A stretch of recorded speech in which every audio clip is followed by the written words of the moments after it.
NFL playoffs are at the divisional round. The CFB Championship is this weekend. With a lot of football to cover, let's jump right into it. Welcome to the G.O.A.T Sports Podcast, a weekly sports podcast for kids by kids, where it's all sports all the time. I'm your host, Sakin. Happy New Year and welcome to a new season of the G.O.A.T Sports Podcast.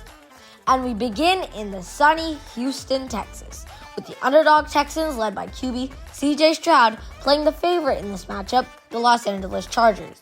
The game started pretty steadily for both sides, with the defense pouring it on. But towards the end of the third quarter, the defense of the Texans became too much for QB Justin Herbert. And the Texans' offense made use of that, and the Texans had a really good lead. Then out of nowhere, the Chargers scored an 86-yard touchdown, but the extra point got blocked. The blocked extra point sealed the game, and the Texans won the game. For a fact, the last time the Chargers won a playoff game was in 2018, when they beat the Ravens in the wild card round. Justin Herbert beat the amount of interceptions he threw this season in one game with 4 interceptions. Moving on to another big AFC game on Saturday night. The Steelers took on the Ravens in a freezing game that clocked temperatures of low 20s. The game was not close from the beginning, with Lamar Jackson and Derrick Henry teaming up to have a combined 267 yards rushing. And you can't blame the Steelers, because if you have a quarterback that can run like Lamar Jackson, you would always have that doubt that he's going to keep it himself. That was one of the main reasons that Henry had a lot of rushing yards, because the Steelers linebackers would ever so slightly move in Lamar's direction during run plays, opening up the middle for Henry to do his thing. The Steelers' offense couldn't get off the ground even after some breathtaking catches by George Pickens. It was never going to be enough. The Ravens won the game 28-14. One of the Cinderella stories of the season was short-lived in the Sunday game, Broncos vs. Bills. After the Broncos just barely edged into the playoffs after a 38-0 win against the Chiefs, they were met by one of the biggest MVP candidates in Josh Allen. Rookie QB Bo Nix has been excellent all year, and as Sean Payton, coach of the Broncos, said, he thinks they found their QB. So despite the loss against the Bills, the Broncos have serious candidates for next year. The AFC side of the bracket has been set, with the divisional matchups being the Kansas City Chiefs, looking for a three-peat, are playing the Texans after coming off a really good win. And the other one is battle for MVP, with the two highest MVP candidates, Josh Allen and Lamar Jackson, facing off. Now to the NFC side, where things are about to get complicated. They started off the day with another blowout, the Eagles taking on the Packers in Philadelphia. Everybody, including me, thought this was going to be a close game, because with Josh Jacobs running and Jordan Love's passing, I thought the Packers maybe have a chance. But no, the game was an absolute blowout. Though it may not look like that on the scoreboard, it was never in the hands of Green Bay. The Packers defense let 10 unanswered points go, and the Eagles took that chance and ran away with it. The cameras caught A.J. Brown reading Inner Excellence by Jim Murphy, who was previously a Seahawks fan but switched to an Eagles fan this weekend.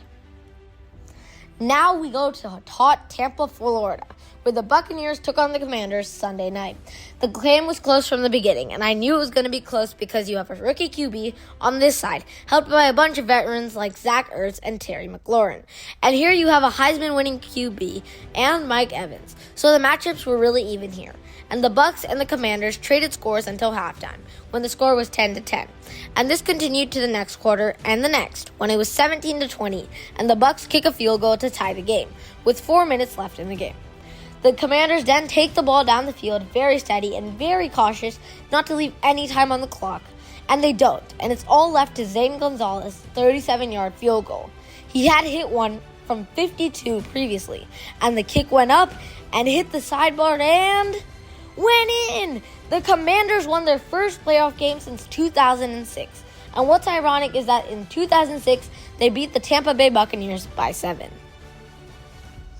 And finally, to finish off this exciting wildcard weekend, the Minnesota Vikings took on the LA Rams, who were looking confident from the beginning, even though the Vikings were the ones favored. Sam Darnold, who was just coming off a loss to the Lions in Week 17, didn't look as confident at all in the beginning. And Justin Jefferson didn't get a lot of breathing room against this Rams defense. But the turning point of the game was definitely Jared Verse's 57-yard scoop and score. The NFC bracket looks very different than most people expected. The Commanders take on the 1-seed Lions, and the Eagles take on the LA Rams. In college football news, The national championship is set, and the two teams that are playing for it is Ohio State and Notre Dame. Ohio State is coming from the bottom after beating Tennessee and 1-seed Oregon, all by large amounts, then finally destroying Texas to reach the national championship. Notre Dame, same story. After thrashing Georgia and Indiana, they went up against Penn State in the Orange Bowl and somehow edged it out in the end by a field goal. That is what set up this CFB Championship game. And that's our show. Thank you for listening to the G.O.A.T Sports Podcast. Expect a new episode weekly in your favorite podcast app. And please do not forget to subscribe.